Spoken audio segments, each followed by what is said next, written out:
Alison Alter has ousted incumbent Sherry Gallo in the District 10 City Council runoff election. Out of the 5 districts running for re-election in Austin, Gallo is the second to lose her seat. That follows Councilmember Don Zimmerman's defeat to Jimmy Flanagan. KXAN's Kylie McGivern joining us live from Alter's watch party. Kylie? Well, Robert, a lot of excitement, as you can imagine. Alison has been thanking all the people that have supported her. Just a few moments ago, we heard her call her mom, telling her the exciting news. And we want to tell you that we spoke with Alison during this election, and we spoke with her about what inspired her to run in the first place. Right now, there's a lot more representation of developer interests than there are of the people who live in our district. That feeling among the potential factors that pushed incumbent Councilmember Sherry Gallo out, ushering a new District 10 representative. The development decisions that we make have impacts on the quality of life of people who are here. 2 massive developments City Council is considering right now, the Grove and Austin Oaks.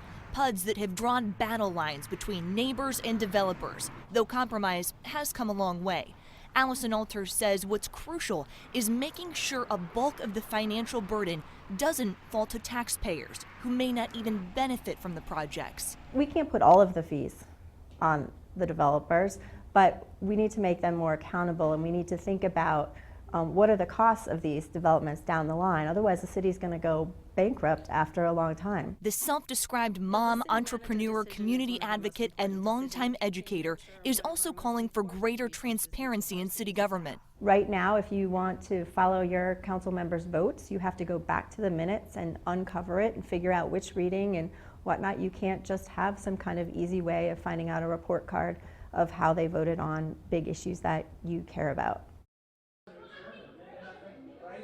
And it'll now fall to Alter to tackle those big issues. We're going to speak with her in a few moments, and you will hear what she has to say coming up at 10, but know that she will take on that role come January. Reporting live, Kylie McGivern, KXAN News.